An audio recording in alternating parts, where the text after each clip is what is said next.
அனைத்து மகளிர் காவல் நிலையம், ஆல் உமன் போலீஸ் ஸ்டேஷன், இதை எல்லா இடத்துலையும் பார்த்துருப்போம். ஆனால் இது எல்லா மாநிலங்கள்லையும் கிடையாது.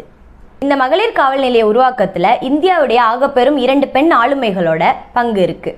1973 இந்தியாவிலே முதல் முறையாக கேரள மாநிலம் கோழிக்கோட்டில் மகளிர் காவல் நிலையம் தொடங்கப்பட்டுச்சு. அதை தொடங்கி வைத்தவர் அன்றைய பிரதமர் இந்திரா காந்தி. அதே மாதிரி 1992 முன்னாள் முதல்வர் ஜெயலலிதா அவர்களால் சென்னை 1000 விளக்கு பகுதியில் அனைத்து மகளிர் காவல் நிலையம் தொடங்கி வைக்கப்பட்டுச்சு. அதன்படி ஒரு காவல் நிலையத்தில் ஒரு பெண் காவல் ஆய்வாளர், 3 துணை பெண் காவல் ஆய்வாளர்கள், 6 தலைமை காவலர்கள், 24 பெண் காவலர்களால் தமிழ்நாடு முழுக்க அனைத்து மகளிர் காவல் நிலையங்கள் உருவாக்கப்பட்டிருக்கு. தற்போது தமிழகத்தில் 200க்கும் மேற்பட்ட அனைத்து மகளிர் காவல் நிலையங்கள் இருக்கு.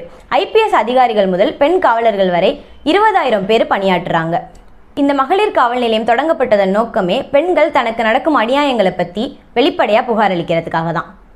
இன்னும் சொல்லணும்னா, குடும்ப வன்முறையை தடுக்கிறதுக்கும் வரதட்சணை மாதிரியான திருமணத்தை மையமாக வச்சு பெண்களுக்கு வர பிரச்சனைகளை தடுக்கிறதுல இந்த மகளிர் காவல் நிலையம் முக்கிய பங்காற்றுதுன்னே சொல்லலாம்.